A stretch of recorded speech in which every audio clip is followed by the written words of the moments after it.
नमस्ते मेरे प्यारे दोस्तों। किसी भी एग्ज़ाम की तैयारी का बेहतर तरीका ये होता है कि उसका पूरा प्रीवियस ईयर क्वेश्चन को अच्छे से जानना, क्योंकि उसी पैटर्न पर क्वेश्चन पूछा जाता है और कई क्वेश्चन रिपीट भी होता है। तो मैं इस सीरीज में आपको बिहार एसएससी द्वारा 2011 से लेकर 2023 तक जितने भी क्वेश्चन पूछा गया है वो सब आपको बताऊँगा। साथ में महत्वपूर्ण प्रश्न बताऊँगा जो एग्जाम में बार बार पूछा जाता है। तो चलिए दोस्तों शुरू करते हैं। पहला क्वेश्चन पूछा गया है कि ग्रेबियल गार्सिया मार्केज की मृत्यु 17 अप्रैल 2014 को हुई थी, तो वो कौन थे? तो इसका करेक्ट आंसर है वो नोबेल पुरस्कार प्राप्त साहित्यकार थे। नेक्स्ट क्वेश्चन है, क्वेश्चन नंबर 2 में है कि वर्ष 2014 विंबलडन महिला एकल का खिताब किसने जीता? तो 2014 में ये जीता था ये पेट्रा क्विटोवा। लेकिन ये आपको याद नहीं रखना है, आपको याद रखना है जो वर्तमान में करेंट में है। ठीक है, मैं आपको डिटेल में बताता हूँ, ध्यान से सुनिएगा। देखिए ग्रैंड स्लैम जो है इससे अक्सर क्वेश्चन पूछा जाता है। ग्रैंड स्लैम में कितने टूर्नामेंट होता है? तो 4 टूर्नामेंट होता है। पहले ये ध्यान रखना है। देखिए सारे क्वेश्चन पूछा जाएगा जितना मैं बताऊँगा।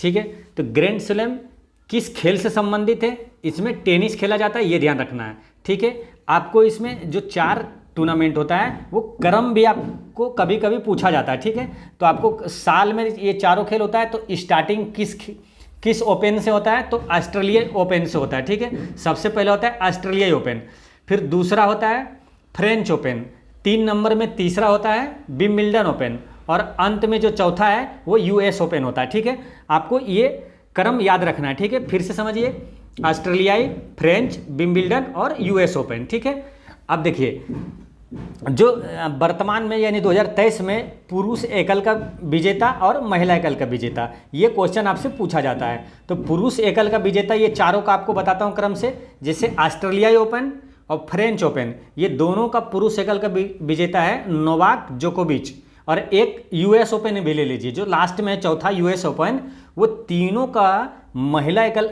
पुरुष एकल का विजेता है नोवाक जोकोविच। फिर से समझिए, ऑस्ट्रेलियाई ओपन, फ्रेंच ओपन और यूएस ओपन, ये तीनों का विजेता 2023 का नोवाक जोकोविच है। पुरुष एकल का विजेता नोवाक जोकोविच है। जो तीसरा है विंबलडन, ये जो विंबलडन का क्वेश्चन पूछा गया है इसमें पुरुष एकल का विजेता है कार्लोस अल्काराज। याद रखना है, कार्लोस अल्काराज। ठीक है, कार्लोस अल्काराज, यानी कि ये विंबलडन यानी कि तीसरा जो खेल है विंबलडन का सिर्फ एक है ये कार्लोस अल्काराज, बाकी जो तीनों का पुरुष एकल का विजेता है नोवाक जोकोविच है। ठीक है, इसको आपको इसी वीडियो में याद भी कर लेना है। ठीक है, अब रही बात महिला एकल का, तो महिला एकल का खिताब जो है चारों का बताता हूँ। पहले होता है ऑस्ट्रेलियाई ओपन, तो ऑस्ट्रेलियाई ओपन का महिला एकल के खिताब का विजेता है सबालेंका। ठीक है, सबालेंका। फिर फ्रेंच ओपन का है ईगा स्वेतेक। फ्रेंच ओपन का महिला एकल का विजेता कौन है? तो वो है ईगा स्वेतेक। और विंबलडन का है बोड्रोसोवा। याद रखना है, मार्केटा बोड्रोसोवा, मार्केट से रिलेट कर लेना है, मार्केटा बोड्रोसोवा। ठीक है, और चौथा जो है यूएस ओपन, यूएस ओपन के महिला एकल का खिताब का विजेता है वो कोको गाफ। यूएस ओपन का जो है कोको गाफ। ठीक है, कोको गाफ, ये यूएस ओपन का है। फिर से समझिए, देखिए ऑस्ट्रेलियाई ओपन, फ्रेंच ओपन, विंबलडन और यूएस ओपन, महिला एकल का खिताब है चारों का सबालेंका, ईगा स्वेतेक, मार्केटा बोड्रोसोवा और कोको गाफ। ये याद रखना है आपको। चलिए नेक्स्ट क्वेश्चन है कि निम्न में से कौन सा युग्म सही नहीं है? तो इसका करेक्ट आंसर है जो दक्षिण अफ्रीका की राजधानी जो है ये जोहान्सबर्ग, ये सही नहीं है, क्योंकि दक्षिण अफ्रीका की राजधानी विधायी राजधानी है केप टाउन, और जो कार्यपालिका राजधानी है वो प्रिटोरिया है। ठीक है, तो ये ध्यान रखना है। बाकी ये सब सही है। मिस्र की राजधानी कायरा, केन्या की नैरोबी और सूडान के खार्तूम। नेक्स्ट क्वेश्चन है कि दी गाइड उपन्यास के लेखक कौन है? तो इसका करेक्ट आंसर है आर.के. नारायण। ठीक है, option number C, R K. Narayan. ये काफ़ी इंपॉर्टेंट क्वेश्चन है। ये पुस्तक जो आर.के. नारायण के 2 पुस्तक है जो कि हर एग्जाम में ने पूछा, ये बार बार रिपीट होते रहता है। दी गाइड एक हो गया, एक होता है मालगुडी डेज। मालगुडी डेज के लेखक कौन है? वो भी आर.के. नारायण है। ये दोनों आपको रट के रखना है। ठीक है, हमेशा एग्जाम में रिपीट होते रहता है। ये दी गाइड उपन्यास के लेखक आर.के. नारायण और मालगुडी डेज का लेखक आर.के. नारायण। चलिए नेक्स्ट क्वेश्चन है कि हीराकुंड बांध किस नदी पर अवस्थित है? तो इसका करेक्ट आंसर है ये महानदी पर है। ठीक है, इसे याद कैसे रखना है? देखिए हीरा महान लोग पहनते हैं, है ना, हीरा महान लोग पहनते हैं, यानी कि हीराकुंड बांध महानदी पर है। ठीक है, अब एक इंपॉर्टेंट क्वेश्चन यहाँ ये भी पूछा जाता है कि विश्व का सबसे लंबा या तो विश्व का सबसे बड़ा बांध कौन सा है? तो ये हीराकुंड बांध ही है। ठीक है, कहाँ है, किस राज्य में? तो उड़ीसा में है, ये आपको ध्यान रखना है। नेक्स्ट क्वेश्चन है कि निम्नलिखित में से किस फसल की खेती भारत में सर्वाधिक क्षेत्रफल में होती है? तो सर्वाधिक जो फसल की खेती भारत में कौन सा होता है? धान का होता है। ठीक है दोस्तों, किसी भी कंपटीशन की तैयारी करने का बेहतर तरीका ये होता है कि जब भी आप पढ़ें तो आपके सामने जो क्वेश्चन है उससे रिलेटेड जितने भी इंपॉर्टेंट क्वेश्चन है या तो उससे रिलेटेड कोई कंफ्यूजन वाला क्वेश्चन है, सबको एक साथ रिवीजन करना चाहिए। जैसे अभी भारत में पूछा है कि सब सर्वाधिक फसल कौन सा होता है? धान। अगर बिहार में पूछे सर्वाधिक फसल कौन सा होता है तो उसका भी आंसर होता है धान, ये आपको याद रखना है। नेक्स्ट क्वेश्चन है कि दिनार किस देश की मुद्रा है? तो इसका करेक्ट आंसर है इराक की मुद्रा है दिनार। तो देखिए दोस्तों, बिहार के एग्जाम में मुद्रा और राजधानी ये क्वेश्चन निश्चित रूप से पूछा जाता है। ठीक है, तो आपको सब याद रखना है, जब भी आपको कोई भी मिले तो आपको ध्यान से याद रखना है। जैसे इराक की मुद्रा हो गया दिनार। ठीक है, अब इराक की राजधानी कहाँ है? तो बगदाद है। ठीक है, अब इसी तरह कन्फ्यूजन वाला एक है ईरान। ठीक ना, ईरान की राजधानी कहाँ है? तेहरान। ठीक है, तो देखिए इराक की राजधानी है बगदाद, ईरान का तेहरान। तो ईरान को रिलेट कर लीजिए, देखिए ईरान में लास्ट में 9 आ रहा है तो इसकी राजधानी भी है तेहरान, लास्ट में 9 आ रहा है। ईरान तेहरान, ईरान की राजधानी है तेहरान। और ईरान की मुद्रा क्या है? तो रियाल है, रियाल, तो याद रखना है। नेक्स्ट क्वेश्चन है मालगुडी डेज के रचनाकार कौन है? तो पीछे अभी बताए थे द गाइड और मालगुडी डेज, ये दोनों के लेखक कौन है? आर.के. नारायण है। तो ये दोनों को आपको याद रखना है। नेक्स्ट क्वेश्चन है क्वेश्चन नंबर 9 कि निम्नलिखित में से कौन सी महारत्न कंपनी नहीं है?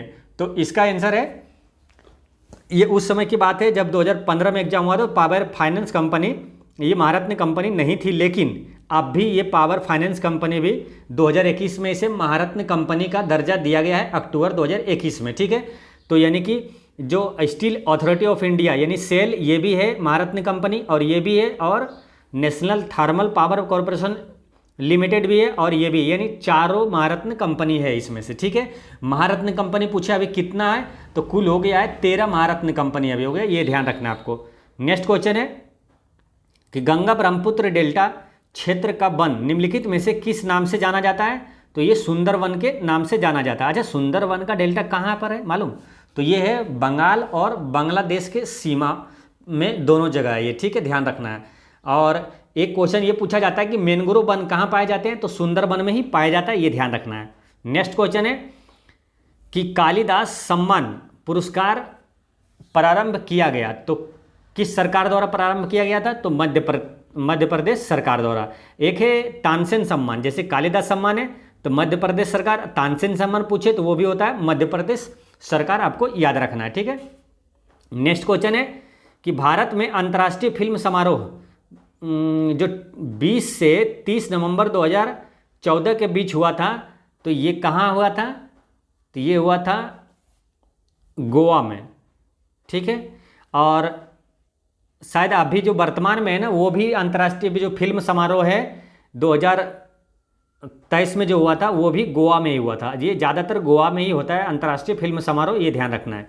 नेक्स्ट क्वेश्चन है कि पंचतंत्र के रचनाकार कौन है? तो इसका करेक्ट आंसर है विष्णु शर्मा। इसे याद कैसे रखना है? देखिए विष्णु भगवान इसको बोले। ठीक है, विष्णु भगवान की जब भी पूजा करते हैं तो पंच मंत्र का उच्चारण करते हैं, यानी कि पंचतंत्र को आप बोलेंगे कभी भी जब भी आए तो पंच मंत्र बोलेंगे। तो पंच मंत्र का उच्चारण करते हैं जब विष्णु भगवान की पूजा करते हैं, यानी कि पंचतंत्र के लेखक विष्णु शर्मा। तो ऐसे याद रखना है। नेक्स्ट क्वेश्चन है कि बर्मा ब्रिटिश भारत से कब अलग हुआ था? तो ये अलग हुआ था 1935 ईस्वी में। ठीक है, बर्मा ब्रिटिश भारत से कब अलग हुआ था? 1935 में। नेक्स्ट क्वेश्चन है कि पटना उच्च न्यायालय की स्थापना कब हुई थी? यानी कि पटना हाईकोर्ट की स्थापना कब हुआ था? 1916 में हुआ था। ठीक है, एक इंपॉर्टेंट क्वेश्चन जो पूछा जाता है वो आपको यहीं पे याद करना है, रिलेट कर लीजिए। जैसे पटना हाईकोर्ट 1916 और पटना विश्वविद्यालय की स्थापना कब हुआ? तो 1917। देखिए दोनों क्या है? लगातार है साथ में, 1916 1917। पटना हाईकोर्ट 1916 और पटना विश्वविद्यालय 1917। तो याद रखना है। नेक्स्ट क्वेश्चन है कि सर्वेंट ऑफ सोसाइटी की स्थापना किसने की? तो ये किए थे गोपाल कृष्ण गोखले। ठीक है, महात्मा गांधी के गुरु कौन है? तो गोपाल कृष्ण गोखले। नेक्स्ट क्वेश्चन है कि भारत का अनुमानित रक्षा खर्च है, तो 17 का आंसर है। 17 का आंसर हो जाएगा ऑप्शन नंबर 17 में है, ऑप्शन नंबर ए में ही है, 2.5% है ना। सकल घरेलू उत्पाद का 2.5%। फिर जब एग्जाम होने लगेगा उस समय करंट में इसको एक बार देख लेंगे कि भारत का अनुमानित रक्षा खर्च क्या है। नेक्स्ट क्वेश्चन है क्वेश्चन नंबर 18। किस वर्ष जो सिक्किम भारतीय संघ का 22वां राज्य बना? तो ये बना था 1975 में। सिक्किम भारत का राज्य कब बना? 22वां राज्य बना था 1975 में। नेक्स्ट क्वेश्चन है कि आज़ादी के बाद भारत और नेपाल के बीच प्रथम शांति और मित्रता संधि किस वर्ष काठमांडू में हस्ताक्षरित की गई थी? तो ये किया गया था 1950 में। ठीक है, भारत और नेपाल के बीच प्रथम शांति और मित्रता संधि 1950 ईस्वी में। नेक्स्ट क्वेश्चन है कि भारतीय राष्ट्रीय कांग्रेस की प्रथम महिला अध्यक्ष कौन थी? तो ये थी, देखिए, भारतीय राष्ट्रीय कांग्रेस की प्रथम महिला अध्यक्ष तो ये है एनी बिसेंट। ठीक है, लेकिन अगर पूछे कि भारतीय राष्ट्रीय कांग्रेस की प्रथम भारतीय महिला अध्यक्ष कौन थी, तो वो हो जाएगा सरोजनी नायडू। ठीक है, भारतीय राष्ट्रीय कांग्रेस से कई इंपॉर्टेंट क्वेश्चन है जो कि हर एग्जाम में पूछा जाता है, तो आपको सबको एक साथ रिवीजन रखना है। जब भी पढ़ना है तो एक साथ दिमाग में रखना है। जैसे भारतीय राष्ट्रीय कांग्रेस की स्थापना किसने किया? तो 1885 में A.O. ह्यूम ने किया था। ठीक है, उस समय वायसराय कौन था? लॉर्ड डफरिन था। ठीक है, अब है कि प्रथम भारतीय महिला अध्यक्ष पूछे, भारतीय महिला अध्यक्ष सरोजिनी नायडू। अब प्रथम महिला अध्यक्ष तो एनी बेसेंट हो गया। एक क्वेश्चन ये पूछा जाएगा कि जो भारतीय राष्ट्रीय कांग्रेस का है पहला अध्यक्ष कौन था? तो WC बनर्जी। भारतीय राष्ट्रीय कांग्रेस का पहला मुस्लिम अध्यक्ष कौन था? तो बदरुद्दीन तैयब जी। ये सारे क्वेश्चन पूछा जाता है। नेक्स्ट क्वेश्चन है कि भारत में जंगली गधे निम्नलिखित में से कहाँ पाए जाते हैं?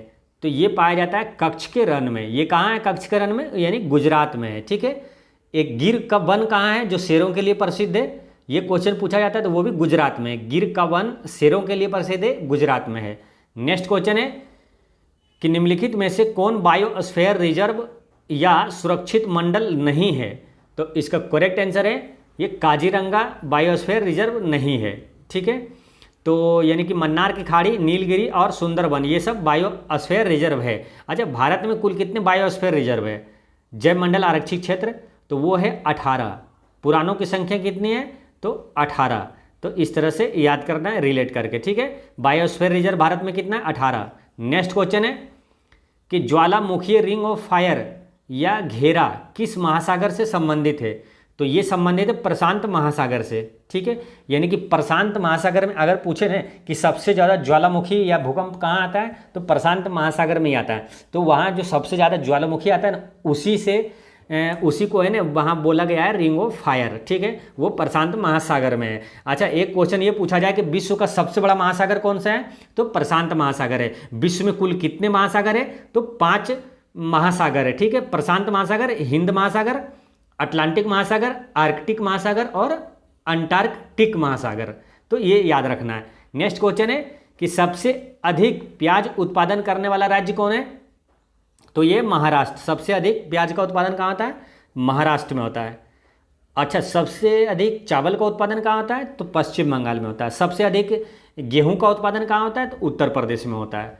नेक्स्ट क्वेश्चन है कि बिहार पंचायती राज अधिनियम 2006 में 2 ग्राम सभा की बैठकों के बीच अधिकतम कितनी अवधि निर्धारित है? तो ये है 3 महीने है अधिकतम। ठीक है, इसका करेक्ट आंसर हो जाएगा ऑप्शन नंबर सी, 3 महीने। नेक्स्ट क्वेश्चन है कि कॉलम एक्स और वाई को मिलाना है, यानी कि ये नदी है और उसका उद्गम स्थल। जैसे कृष्णा नदी कहाँ से निकलती है? तो ये निकलती है महाबलेश्वर से। गोदावरी नदी कहाँ निकलती है? तो ये नासिक से निकलती है। ब्रह्मपुत्र नदी सांगपो से निकलती है और नर्मदा नदी अमरकंटक से निकलती है। तो इसका करेक्ट आंसर हो जाएगा इसका करेक्ट आंसर हो जाएगा option number A. Next question है कि अपील की सुनवाई में ग्राम कचहरी में न्यूनतम पंचों की गणपूर्ति नियमतः क्या होनी चाहिए। तो देखिए, जो स्टूडेंट नहीं पढ़ा है तो उसको आराम से वो टिक करके आता है 5, क्योंकि पंचों के यहाँ लिखा है तो 5 टिक करके आ जाता है, ठीक है। लेकिन इसका आंसर ये नहीं है। अपील की सुनवाई में ग्राम कचहरी में न्यूनतम पंचों की गणपूर्ति नियमतः जो होता है वो 7 होता है। इसका करेक्ट आंसर है 7, ठीक है। अब 7 से रिलेटेड एक और क्वेश्चन आपको बताता हूँ तो आपको ताकि याद रहे, ठीक है। जैसे ग्राम पंचायत का कोई सदस्य हस्तलिखित आवेदन मुखिया को जो समर्पित करता है, मुखिया को समर्पित कर त्यागपत्र देता है, तो आवेदन समर्पित करने के कितने दिनों बाद त्यागपत्र प्रभावी माना जाएगा। तो इसका भी आंसर होता है 7 दिनों के बाद, ठीक है। 7 दिनों यानी कि 7 2 आंसर होता है, ये ध्यान रखना आपको, ठीक है। एक हो गया कि ग्राम कचहरी में न्यूनतम पंचों की गणपूर्ति जो होता है वो 7 सदस्य होना चाहिए कम से कम, तभी वो गणपूर्ति वो होता है पंचों की, ठीक है। और एक है जो ग्राम पंचायत के कोई सदस्य जो मुखिया को समर्पित कर त्यागपत्र देता है तो वो कब से प्रभावी माना जाता है, 7 दिनों के बाद से। नेक्स्ट क्वेश्चन है ग्राम सभा एक या अधिक संख्या में निगरानी समिति का गठन कर सकती है। इस समिति का गठन किनसे किया जा सकता है। तो इसका ये जो गठन होता है ना, उसमें क्या होना चाहिए कि ऐसे व्यक्तियों में से जो ग्राम पंचायत के सदस्य ना हो, यानी कि ग्राम पंचायत का सदस्य नहीं होना चाहिए। नेक्स्ट क्वेश्चन है कि ग्राम पंचायत के चुने हुए सदस्य उप मुखिया का चुनाव करते हैं। उप मुखिया के निर्वाचन के संदर्भ में निम्नलिखित में से कौन सा वक्तव्य सही नहीं है। तो इसमें कौन सा सही नहीं है। उप मुखिया के चुनाव में मुखिया मतदाता होगा, ये सही है। निर्वाचन में मतों की बराबरी की स्थिति में विजेता का निर्णय लॉटरी द्वारा होगा, ये भी सही है। और राज्य निर्वाचन आयोग के पर्यवेक्षण एवं नियंत्रण में ग्राम पंचायत अपनी पहली बैठक में उप मुखिया का चुनाव करेगा, ये भी सही है। उप मुखिया के निर्वाचन में मुखिया मतदाता नहीं होगा, ये गलत है। उप मुखिया के निर्वाचन में मुखिया मतदाता होता है, तो ये गलत है। आंसर डी हो गया। नेक्स्ट क्वेश्चन है कि मुखिया स्वहस्ताक्षरित आवेदन देकर अपने पद से परित्याग कर सकता है। बिहार पंचायती राज अधिनियम 2006 के अंतर्गत उसे अपना आवेदन किसे प्रेषित करना होगा। तो वो प्रेषित करता है जिला पंचायत पदाधिकारी को, ये ध्यान रखना है, जिला पंचायत पदाधिकारी को। इस पे नहीं जाना है, वीडियो पे नहीं जाना, प्रखंड विकास पदाधिकारी पे वो नहीं। जो मुखिया जो त्यागपत्र देता है वो जिला पंचायती राज पदाधिकारी को देता है, ये ध्यान रखना है। नेक्स्ट क्वेश्चन है, क्वेश्चन नंबर है 31। भारतीय संविधान का कौन सा प्रावधान दल बदल निरोध से संबंध रखता है। काफ़ी इंपॉर्टेंट क्वेश्चन है, कोई भी एग्जाम हो पूछा जाता है ये, ठीक है। दल बदल कौमी अनुसूची में, 10वीं अनुसूची में, ठीक है, 10वीं अनुसूची में। और दल बदल विरोधी कानून जो है ये कौन सा संविधान संशोधन के तहत ये लागू हुआ था। तो ये हुआ था 52वां संविधान संशोधन, ये भी पूछा जाता है, ठीक है। 52वां संविधान संशोधन 1985, ये याद रखना है आपको। देखिए हुआ क्या है, मेन चीज़ समझिए कि भारत के जो संविधान में, मूल संविधान में 8 अनुसूची था, ठीक है। बाद में 4 अनुसूची इसमें जोड़ा गया है, तो वर्तमान में हो गया 12 अनुसूची, ठीक है। तो जो बाद में 4 अनुसूची जोड़ा गया है, ये चारों से एग्जाम में क्वेश्चन पूछा जाता है, ठीक है।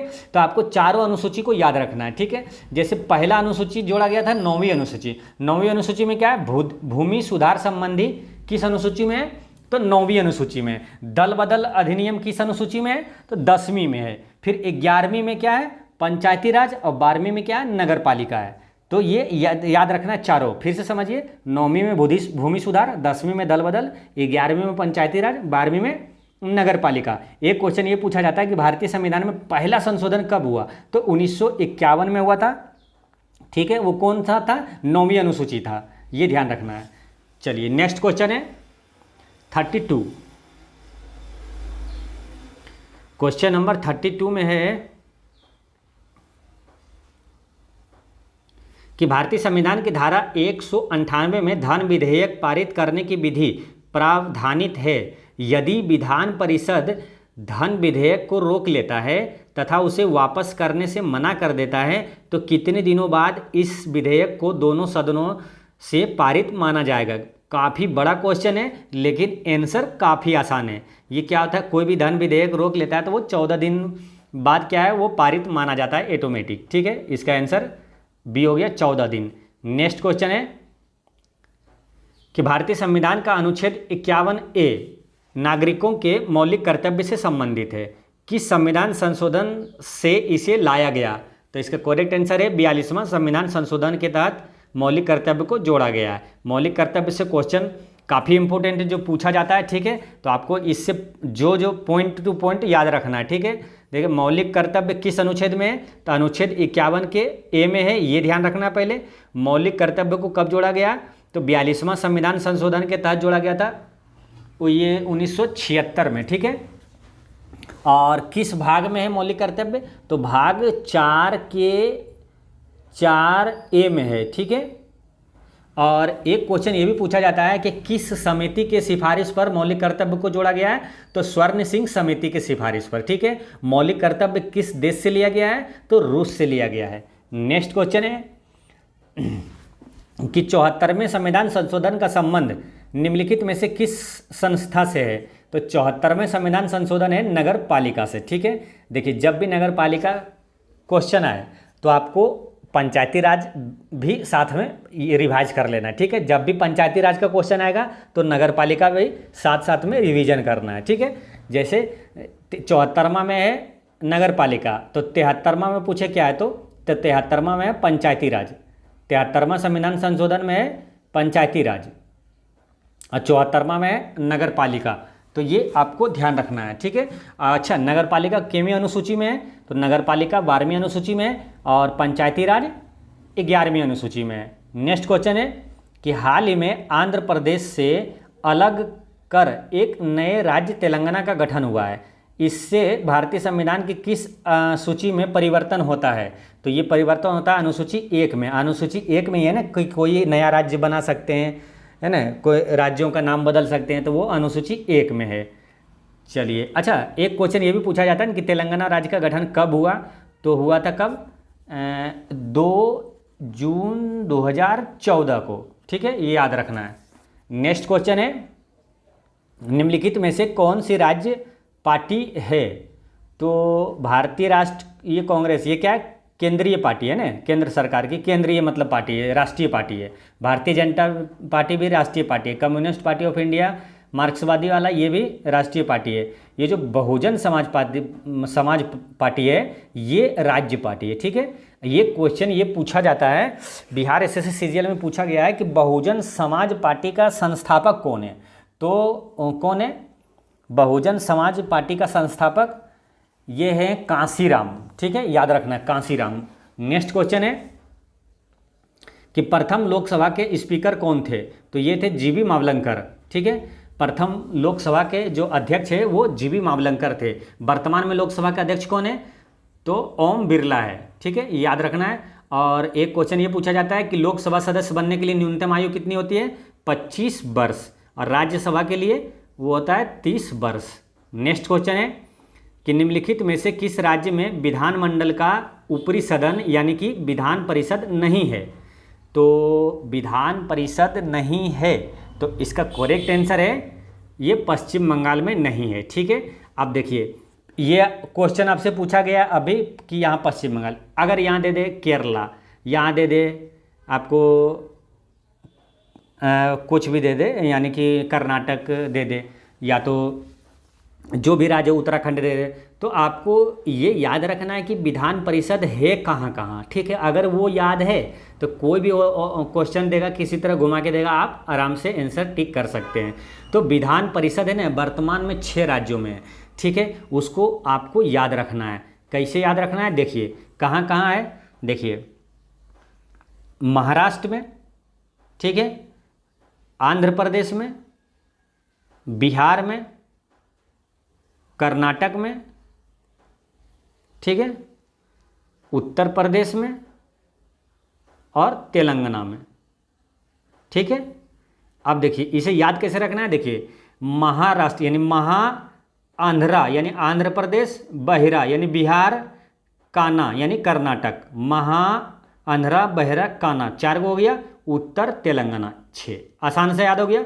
महा, आंध्रा, बहरा, कान्हा यानी महाराष्ट्र, आंध्र प्रदेश, बिहार, कर्नाटक, कान्हा यानी कर्नाटक, और उत्तर प्रदेश या उत्तर तेलंगाना, ये 6 हो गया। ठीक है, यहाँ क्या है, विधान परिषद है। अब जैसे ये याद आपको रहेगा कि महा, आंध्रा, बहरा, कान्हा यहाँ है, तो देखिए महाराष्ट्र में है, बहरा यानी बिहार में है, उत्तर तेलंगाना देखिए उत्तर प्रदेश में है, यानी कि आप ऑप्शन छांट के टिक कर सकते थे कि ये पश्चिम बंगाल में नहीं है। महा, आंध्रा यानी आंध्र प्रदेश, महा यानी महाराष्ट्र, बहरा बिहार, कान्हा यानी कर्नाटक, उत्तर तेलंगाना उत्तर प्रदेश और तेलंगाना, ये 6 राज्य में विधान परिषद है। ये याद रखिएगा, आराम से बन जाएगा। नेक्स्ट क्वेश्चन है कि बिहार में लोकसभा की सीटें 40 है, तो राज्यसभा की सीटें कितनी है? तो राज्यसभा से वो बिहार से जाता है 16 सीटें। ठीक है, 16 सीटें, लोकसभा से 40 और राज्यसभा से 16। अच्छा, बिहार विधानसभा में सीट कितना है? तो टोटल कुल कितना सीट है विधानसभा में? 243 है। ठीक है, 243। और विधान परिषद में कितना है? 75 सीट है, ये ध्यान रखना है। नेक्स्ट क्वेश्चन है 2011 की जनगणना में बिहार की अनुमानित आबादी कितनी थी? तो 2011 में था ये 10 करोड़। ठीक है, ये ध्यान रखना है। नेक्स्ट क्वेश्चन है, अच्छा जनगणना से क्वेश्चन पूछा जाता है, उसको भी रिवीजन कर लीजिए। पहली बार जनगणना कब हुआ? तो ये हुआ था 1872 में। ठीक है, लॉर्ड मेयो के समय में। ठीक है, अगर पूछे कि भारत में यानी कि पहली बार नियमित जनगणना कब से हुआ, तो वो होता 1881 में लॉर्ड रिपन के समय में। ठीक है, ये दोनों चीज़ याद रखना आपको। नेक्स्ट क्वेश्चन है कि सामान्यतः विधानमंडल के ऊपरी सदन के सदस्यों की कुल संख्या निचले सदन की कुल संख्या की कितनी होती है? तो वो होता है 1/3, है ना। सामान्यतः विधानमंडल के ऊपरी सदन के सदस्यों की कुल संख्या जो होता है वो निचली सदन के कुल संख्या के कितना होता है? वो होता है 41 का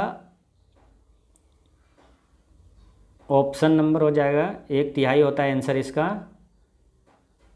ऑप्शन नंबर बी हो जाएगा। ठीक है, option number B. Next question है कि बिहार राज्य में अभी कुल कितने जिले हैं? तो 38 जिले हैं। ठीक है, बिहार में 38 जिले हैं। अच्छा, प्रमंडल कितना है बिहार में? तो बिहार में 9 प्रमंडल है। अनुमंडल कितना है? 101 है, याद रखना है। नेक्स्ट क्वेश्चन है कि मैकमोहन रेखा भारत और चीन के बीच जो सीमा तय करती है, तो डुरंड रेखा किन 2 देशों के बीच है? तो डुरंड रेखा है पाकिस्तान और अफगानिस्तान के बीच। ठीक है, अच्छा रेड क्लिफ रेखा भारत और किस देश के बीच है? तो भारत और पाकिस्तान के बीच है, ये भी पूछा जाता है। नेक्स्ट क्वेश्चन है कि फीफा विश्व कप 2014 का आयोजन किस देश में हुआ था? तो फीफा 2014 का आयोजन हुआ था ब्राज़ील में। ठीक है, लेकिन आपको याद कौन सा रखना है? 2022 में कहाँ हुआ था और 2026 में कहाँ होगा। फीफा वर्ल्ड कप 2022 कहाँ हुआ था? कतर में हुआ था। फीफा वर्ल्ड कप 2026 कहाँ होगा? तो अमेरिका और मेक्सिको और कनाडा, ये तीनों देशों में आयोजित होगा। ठीक है, तो 2026 में याद रखना है America, Mexico, Canada. Next question है कि ब्लड कैंसर को आमतौर पर इस नाम से जाना जाता है, तो ल्यूकेमिया के नाम से जाना जाता है, ये याद रखना है। नेक्स्ट क्वेश्चन है कि मंगलयान 5 नवंबर 2013 को श्रीहरिकोटा से प्रक्षेपित किया गया था। श्रीहरिकोटा किस राज्य में अवस्थित है? तो ये आंध्र प्रदेश में, काफ़ी इंपॉर्टेंट है। श्रीहरिकोटा सतीश धवन अंतरिक्ष केंद्र है, श्रीहरिकोटा आंध्र प्रदेश में है। ठीक है, और जो चंद्रयान 1, 2, 3 जो छोड़ा गया था वो सब भी यहीं से लॉन्च किया गया है, श्रीहरिकोटा से, आपको ध्यान रखना है। अच्छा, चंद्रयान 3 कब लॉन्च किया गया? तो 14 जुलाई 2023 को चंद्रयान 3 चंद्रमा की सतह पर कब लैंड किया? 23 अगस्त 2023 को, ये याद रखना है। फिर से समझिए, चंद्रयान 3 कब लॉन्च हुआ? 14 जुलाई 2023 को, और लैंड कब किया था? 23 अगस्त 2023 को। नेक्स्ट क्वेश्चन है उस देश को इंगित करें जहां ब्रह्मपुत्र नदी नहीं गुजरती है। तो इसका करेक्ट आंसर है ये म्यांमार से होकर नहीं गुजरती है। ब्रह्मपुत्र नदी चीन, भारत और बांग्लादेश से होकर गुजरती है। ठीक है, क्वेश्चन ब्रह्मपुत्र नदी से पूछा जाता है, इसलिए आपको ध्यान रखना है ब्रह्मपुत्र नदी का उद्गम स्थल कहाँ है? मानसरोवर झील है तिब्बत में। ठीक है, अब ब्रह्मपुत्र नदी को तिब्बत में क्या कहा जाता है? तो सांगपो कहा जाता है। ठीक है, सांपो। और बांग्लादेश में क्या कहा जाता है? तो जमुना कहा जाता है, ये याद रखना है। नेक्स्ट क्वेश्चन है कि साइना नेहवाल किस खेल से जुड़ी है?